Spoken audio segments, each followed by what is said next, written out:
Shalom, bienvenidos a Vía Haftaj Israel, una frase hebrea que significa amarás a Israel. Esperamos que se queden con nosotros durante los próximos 30 minutos, ya que nuestro maestro, el Dr. Baruch, nos compartirá una enseñanza expositiva de la Biblia. El Dr. Baruch es profesor titular del Instituto Zera Abraham con sede en Israel. Aunque todos los cursos del instituto se imparten en hebreo, el Dr. Baruch se complace en compartir este video semanal en inglés con doblaje al español. Para más información, por favor, visítenos en amarazaisrael.org. Aquí está Baruch y la lección de hoy.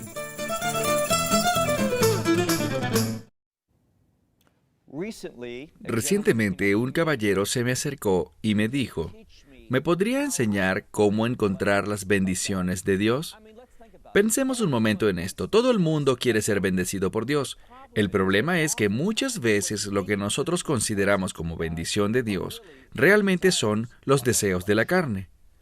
Muchas veces escuchamos a las personas que están enseñando la palabra de Dios, les gusta hablar acerca de sembrar una semilla de fe.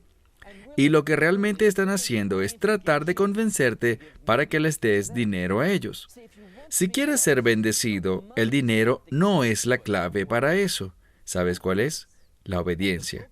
Y el libro que vamos a comenzar a estudiar hoy nos enseña cómo ser obedientes, especialmente en los últimos días. Y déjenme guiarles en una verdad muy importante, y es esta. Si vas a estar listo para los últimos días, debes comenzar a alistarte desde hoy. La preparación es uno de los ingredientes importantes para ser exitoso y Dios nos llama a ser exitosos, es decir, que Dios nos ha llamado a ser obedientes a su palabra. Así que saquen sus Biblias y vean conmigo el libro de Revelación o Apocalipsis. Ahora, muchos de ustedes probablemente sepan que los nombres de los libros que leemos en las Escrituras, ninguno de ellos vinieron con nombres. Estos fueron nombres dados por diferentes individuos y por la tradición. Hubo dos nombres principales para este libro. Muy tempranamente fue conocido como la visión de Juan. Pero cuando vemos las Escrituras, encontramos que aunque haya muchas visiones dentro de él, el nombre Revelación queda mucho mejor. Y la primera pregunta que nos deberíamos hacer es, ¿este libro de Revelación es una revelación de qué? O una mejor pregunta sería, ¿una revelación de quién? Porque en este primer verso vemos que es una revelación de Yeshua el Mesías, es decir, Jesús de Nazaret. Y lo que quiero que vean es que hoy en día muchas personas evitan estudiarlo. Piensan que es confuso y puede que sea confuso a menos que seas un estudiante de la profecía. Lo que vamos a ver a través de este libro es que Juan fue inspirado para escribir las cosas que vio, pero Dios las reveló a la luz de la profecía. Muchas veces vamos a ver que Juan toma pedazos de profecías y cambia una que otra cosa porque el Espíritu de Dios lo guió a hacerlo. No para hacer un cambio en la palabra de Dios, sino para que entendamos esta nueva revelación. Otra parte importante de este libro de Apocalipsis o Revelación es que es una revelación del Mesías mismo. Y eso es para decirnos algo. Nos dice que en los tiempos finales muchas personas estarán confundidas acerca de quién realmente es Yeshua el Mesías. Y la razón por la que digo esto es que hoy en día las personas son muy casuales acerca del Mesías. Nos gusta pensar en él como nuestro amigo, nuestro ayudador, nuestro salvador, pero realmente necesitamos pensar en él entendiéndolo como nuestro Señor. Y es solo cuando nos sometemos a esa verdad, entonces y solo entonces, cuando vamos a crecer, madurar y convertirnos en las personas que Dios quiere que seamos. Entonces, como dije, vean conmigo en el libro de Apocalipsis, capítulo 1, verso 1. La revelación del Mesías Yeshua que Dios le dio a él. Ahora, este es un punto muy importante. Encontramos que Dios el Padre le dio a su Hijo revelación para que tú y yo podamos entender la persona y obra del Mesías. Saben que hay una parte de la Escritura muy importante que Pablo nos enseña, en la cual Pablo dice que todo juicio le ha sido dado al Hijo.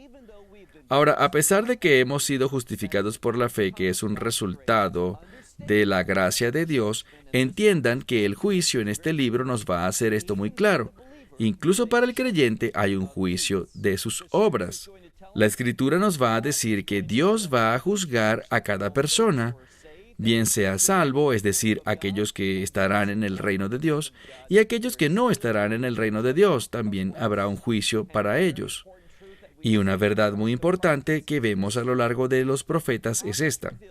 Los profetas revelaron que antes de que el reino sea establecido, vendrá un tiempo de juicio. Así que este libro, en primer lugar, nos enseña cómo estar listos para el juicio, en todo el sentido de esa palabra. Así que una vez más, la revelación de Yeshua el Mesías, que Dios le dio a él para mostrar, y aquí hay una verdad muy importante, ¿para mostrarles a todos? No. De hecho, una de las cosas con las que me he encontrado es esta. Cuando comenzamos a hablar sobre el libro de Apocalipsis, muchas personas dicen, yo no quiero estudiar ese libro es muy confuso, ese libro es muy difícil, está lleno de cosas en las que a mí no me gusta pensar, hay juicio, hay persecución, hay dificultades, es que simplemente no estoy interesado en esas cosas. Pero entiendan este primer verso, esta revelación de Yeshua el Mesías, que Dios le dio a su Hijo unigénito, ¿es para quién?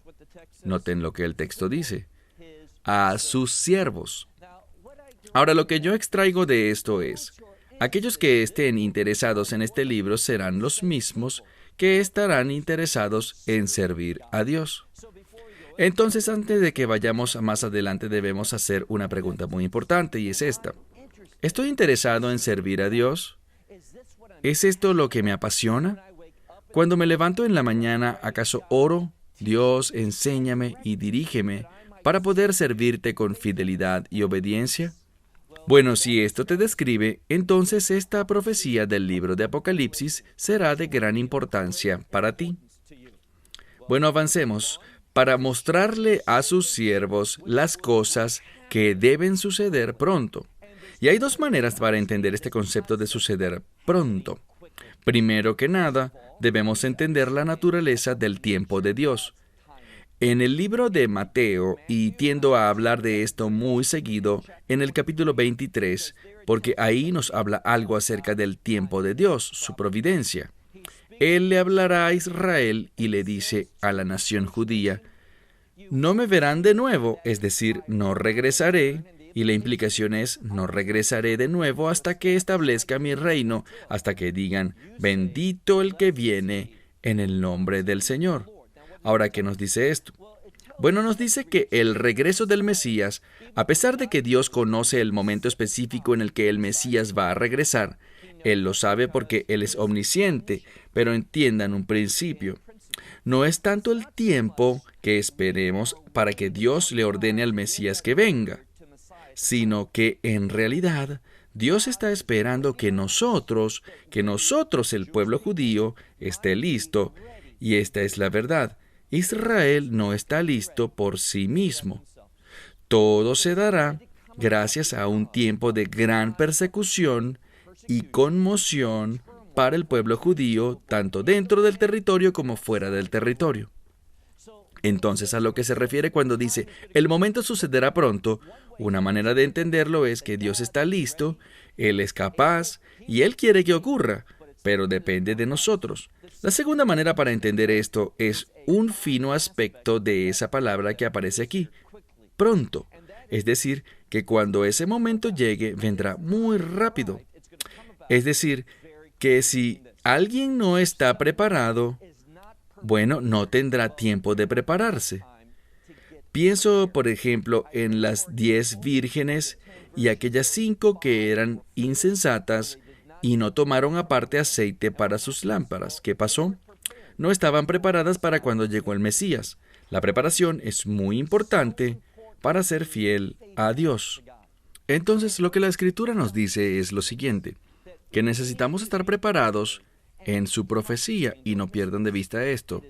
Es la profecía la que es la clave para revelarnos la verdad acerca de los últimos días, para que podamos estar preparados, que sepamos cómo orar, que podamos saber lo que va a ocurrir, para que podamos estar preparados perfectamente para eso. Permítame darles un ejemplo de lo que estoy diciendo. Tengo un buen amigo que es coach de atletismo y ellos repiten siempre la misma rutina de ejercicios una y otra vez. ¿Por qué? Para que cuando esa situación ocurra en una situación de competencia, ¿qué pasa? Esa persona ha sido entrenada, ha practicado, se ha preparado y lo que hacen es natural. Si no estuvieran preparados apropiadamente, un día vendrá en un contexto de competencia en que la presión, sin saberlo, cuando sean tomados por sorpresa, no podrán responder adecuadamente. Y es por eso que vemos en la Escritura un énfasis tanto en los Salmos y en lo que llamamos los profetas, y en el Nuevo Pacto, un énfasis en la profecía. Veamos nuevamente este verso al final del versículo 1, dice: quiero mostrarle a mis siervos, darles a conocer lo que va a acontecer pronto. Y finalmente dice: lo cual dio a conocer cuando envió por mano de su siervo. ¿Quién? Bueno, primero dice, en las manos de su mensajero, su siervo Juan. Ahora yo creo que cada aspecto de las Escrituras nos da revelación, es decir, que nos da a conocer profundamente y nos da sabiduría y nos asiste al conocer la verdad de Dios. Y no creo que sea una casualidad que veamos que este libro y su autor, aquel que recibió estas visiones, sea un hombre con el nombre de Juan. Verán, el nombre en hebreo de Juan, por el cual será llamado, es Johanán. Y Johanán tiene que ver con Dios de gracia. Y también puede ser entendido como aquel que le suplica a Dios, es decir, ruega a Dios por gracia. Y dirán, ¿por qué haría esto Juan? ¿Por qué estaría suplicando por gracia? ¿Acaso no era ya salvo? Sí, sí lo era. Pero es muy importante que nos demos cuenta que la gracia no solo salva a una persona, ese es un aspecto muy importante sobre la gracia de Dios. Pero también sabemos que la gracia tiene una influencia en nuestras vidas que nos enseña a decirle no a las cosas que no son justas, que no son de Dios, decirle no a las cosas de la carne y decirle sí a Dios. La gracia, cuando está activa en nuestras vidas, nos enseña y produce que le obedezcamos a Dios.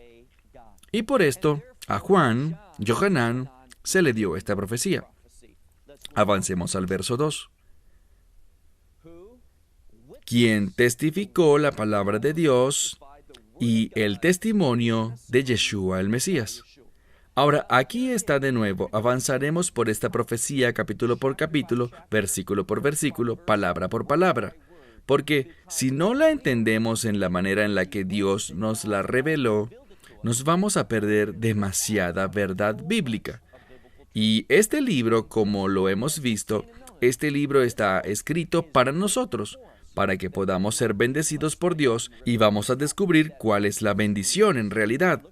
Pero vean de nuevo, verso 2, quien, hablando de Juan, quien testificó la palabra de Dios y el testimonio de Yeshua el Mesías. Ahora lo que quiero que vean aquí es esto, hay una conexión, me gusta la frase, una relación directa. Hay una relación directa entre la palabra de Dios y las Escrituras, y el testimonio de Yeshua el Mesías. ¿Qué nos enseña esto? Si ven los evangelios, encontrarán que muchas veces es dicho acerca de algo que Yeshua el Mesías hizo, que Él hizo para que la Escritura se cumpliera. En otras palabras, encontramos que mucho de lo que Él hizo y dijo fue para que las Escrituras se cumplieran. Sabemos que Yeshua mismo es llamado la palabra de Dios, el verbo que se hizo carne. Entonces lo que vemos es esto. Mientras mejor preparados estemos para entender la palabra de Dios, mejor preparados estaremos para entender la persona y la obra de Yeshua el Mesías. De nuevo quiero enfatizar, uno de los propósitos de esta profecía del libro de Apocalipsis es para darnos un mejor entendimiento de la personalidad e identidad, no solo que Él es el Hijo de Dios, sino que Él traerá juicio sobre el mundo. Es Yeshua el Mesías. Ahora, muchas personas solo piensan acerca de la gracia, el perdón, la misericordia. Ellos quieren pensar acerca de Yeshua como, sí, Él es mi amigo, Él es mi ayudador. Su carga es fácil, su yugo es ligero. todo este tipo de cosas. Pero cuando vemos en las Escrituras, especialmente en esta Escritura, vamos a ver una identidad muy diferente del Mesías. En otras palabras, el mundo, incluso los creyentes, serán sorprendidos al ver cómo el Mesías aparecerá y lo que Él hará cuando regrese. Avanzando, encontramos aquí la palabra de Dios que fue testificada a través de la vida del Mesías y todo lo que Juan vio, todas estas visiones. Ahora sigamos con el verso 3. Ahora en el verso 3, de hecho, nosotros ya hicimos referencia a esto cuando comencé a hablar de bendiciones. Verán, muchas personas piensan que las bendiciones son aquellas cosas materiales que queremos, algunas de ellas las necesitamos, pero la mayoría las deseamos simplemente. ¿Y por qué digo esto? Bueno, si vemos en Mateo capítulo 6, nos dice allí que tenemos que buscar el reino de Dios primero y su justicia, y todas las demás cosas serán añadidas. ¿Qué cosas? Bueno, las necesidades de la vida. Eso es una bendición, tener todas las cosas que necesitamos en nuestras vidas. Pero aquí quiero que vean que dice algo más que eso. ¿Por qué? Verso 3. Benditos son aquellos que leen y benditos son los que escuchan las palabras de esta profecía y guardan lo que está escrito, puesto que el tiempo está cerca. Ahora, aquí de nuevo dice, al mencionar bendiciones, 2 veces para aquellos que lean. Así que si alguien me pregunta a mí, ¿me podrías decir cómo puedo ser bendecido? Lee y estudia este libro, le diría yo. Y no solo léelo, sino que también usa la palabra escuchar, que es un lenguaje bíblico como un llamado a obedecer. Hay una conexión, esta relación entre la palabra escuchar y obedecer. Así que si quieres ser bendecido, esta es la línea de salida para encontrar la bendición en tu vida. Este libro nos posiciona ¿dónde? En la voluntad de Dios. Nos posiciona para vivir esta vida de reino y para estar preparados para lo que ocurrirá. Y creo que hoy ya estamos viendo señales proféticas que demuestran que este libro no es como lo que muchos maestros liberales enseñan. O esto habla de cosas que ya pasaron, primordialmente hace casi 2000 años con la destrucción del segundo templo. No es así. Este libro nos habla acerca del futuro. Nos habla acerca de lo que va a ocurrir. Y lo que las Escrituras llaman los Aharit Hayamim, los últimos días.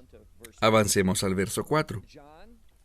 Juan le escribe esto a las 7 congregaciones que están en Asia. Ahora, paremos un momento porque esto nos dice algo muy importante. Este libro está escrito para las 7, ¿y de qué nos habla el número 7? De santidad o de santificación, que se ve en el concepto de propósito. Y noten que cada una de las congregaciones está ¿dónde? Chutz la'art, que significa fuera de Israel. ¿Cuál sería otra manera de entender esto? Cada una de estas congregaciones están en el exilio. Ahora, otra cosa importante es, y me estoy adelantando un poco, pero tan solo en unos minutos vamos a hablar del trono de Dios.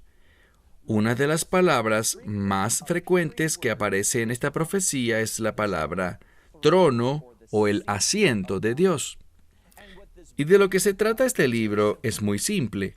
El trono de Dios, el cual está arriba en los cielos, viniendo a este mundo. Que Dios traerá su gobierno y su reino a este lugar. Y la pregunta es, ¿tú y yo estaremos listos para eso?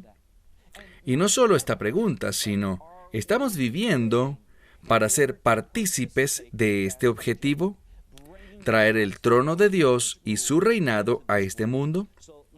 Entonces, vea de nuevo, dice, a las 7 congregaciones en Asia Menor, es decir, aquellos que están en el exilio, y noten que dice, la gracia a ustedes y paz.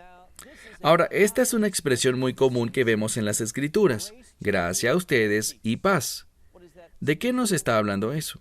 Nos habla acerca de la necesidad de la gracia de Dios, y esa palabra paz tiene que ver con establecer la voluntad de Dios, sus propósitos siendo cumplidos. Así que de nuevo quiero hacer énfasis, la gracia no es solo el elemento que nos salva, sí lo es, pero la gracia también tiene un segundo propósito y es que la voluntad de Dios y sus propósitos, sus deseos, se conviertan en una realidad en nuestras vidas. Y solo cuando vemos a los eventos que van a hacer transición en esta era a la venidera, es decir, de este mundo al reino, cuando vemos lo que Dios va a hacer para que esto suceda, podemos encontrar mucha sabiduría para nosotros espiritualmente y en lo que nosotros necesitamos ocasionar, y eso es cambios en nuestras vidas. Dice, del que era, que es y que habrá de venir. Ahora, esa expresión es importante porque es una expresión idiomática y habla acerca de la trascendencia de Dios. El Dios que está sobre todas las cosas. Eso significa superior. Él no está limitado ni atado. ¿Y por qué creen que Juan está hablando acerca de Dios aquí de esa manera? Porque las cosas se van a poner muy difíciles. Las cosas llegarán al punto en el que, si no tenemos esta asistencia sobrenatural de parte de Dios, no podremos caminar con Él. No podremos vivir la vida que Él nos llama a vivir. Entonces, Dios es revelado aquí como aquel que es trascendente, es decir, sobre todas las cosas. Y habla de esto, ¿dónde? Bueno, noten. Y delante de los 7 espíritus que están delante, y aquí está su trono, queriendo decir el trono de Dios. Ahora, ¿por qué 7 espíritus? Bueno, aquí de nuevo, hemos hablado de 7 congregaciones y ahora 7 espíritus. ¿De qué nos está hablando esto? Perfección, santidad, santificación. Lo que encontramos es esto, que Dios se quiere mover en ambas congregaciones. Ahora, en algunas semanas vamos a comenzar un estudio de Apocalipsis capítulos 2 y 3. Y allí vamos a ver cuál es su revelación específicamente para las 7 congregaciones. Y las 7 congregaciones son simplemente una manera general de ver a los creyentes. No en diferentes periodos de tiempo, sino lo que los creyentes necesitan escuchar a medida que el tiempo se acerca. Así que una vez más, Él dice, la gracia a ustedes y paz de parte de Dios, lo que implica que es el Dios que era, que es y que habrá de venir, de los 7 espíritus que están delante de su trono y delante de Yeshua, el Mesías, quien es el testigo fiel. No solo un testigo fiel, significando que en el Mesías encontramos revelación de la voluntad de Dios. Nosotros vemos cómo Dios quiere que nosotros, cuando vemos cómo Él respondió, lo que Él hizo, de lo que habló, cuando aplicamos eso a nuestras vidas, vemos un ejemplo para nosotros. Ahora, necesitamos recordar que se habla del Mesías en las Escrituras y revelado a través de los textos bíblicos, como el Mesías, el Hijo de Dios, también el Hijo del Hombre. Y quiero concentrarme por un momento en esa expresión, el Hijo del Hombre. Por cierto, cuando Mesías hablaba acerca de sí mismo, aunque Él nunca negó su divinidad, nunca negó que Él era Dios entre nosotros y con nosotros, pero la palabra y la frase que Él usaba con más frecuencia era el Hijo del Hombre. Y una de las implicaciones de esta frase es que el Hijo del Hombre es un ejemplo para nosotros, o lo que el Mesías hizo. Recuerden lo que Pablo nos enseña en Filipenses capítulo 2, cómo Él se vació a sí mismo, pero nunca deja de ser Dios. Pero las cosas que el Mesías hizo en su fidelidad, la obra que llevó a cabo, la hizo con la ayuda de su Padre Celestial, justo como tú y yo necesitamos la ayuda de nuestro Padre Celestial por los medios del Espíritu Santo para ser fieles a Dios. Entonces leemos, ¿quién es el fiel testigo? Y luego sigan leyendo, el primogénito de los muertos. Ahora, este término primogénito implica 2 cosas. Implica una superioridad, significando que lo que el Mesías hizo, lo hizo de una manera y nos mostró que Él está por encima de todas las cosas. Es decir, que cumple perfectamente la voluntad de Dios para nosotros. Cuando aquí dice que Él es el primogénito de los muertos somos usted y yo. ¿Y qué fue lo que Él hizo? Bueno, este aspecto de primogenitura, este término, tiene sinónimo con una celebración muy importante. Leemos acerca de ello en el libro de Levítico, en el capítulo 23, porque ahí habla, en medio de esos 7 días de panes sin levadura, habla acerca del festival de los primeros frutos. Y el festival de los primeros frutos es el festival, podríamos llamarlo, de la resurrección, porque fue en ese día que el Mesías se levantó de entre los muertos. ¿Y qué fue lo que hizo? Él compró la salvación para nosotros, es decir, cuando el Mesías murió en esa cruz, Él pagó el precio y lo pagó por completo. Pero la resurrección es el testimonio de Dios. ¿Por qué lo digo? Porque una y otra vez en la palabra de Dios leemos cómo Dios lo levantó de entre los muertos, significando que el Mesías, aunque tenía el poder de entregar su vida y tomarla de nuevo Él mismo, Él no lo hizo. Él se sometió a la muerte y fue Dios el Padre quien lo levantó de entre los muertos. ¿Por qué esto es importante? Porque ese es el sello de aprobación de Dios, que lo que el Mesías hizo fue perfectamente aceptable. ¿Y por qué esto es tan importante para nosotros? Porque Él compró para los muertos esta victoria. Verán, este término primogénito asociado con la resurrección, y la resurrección está conectada, como vemos aquí en este estudio, es sinónimo con reino, pero también con victoria.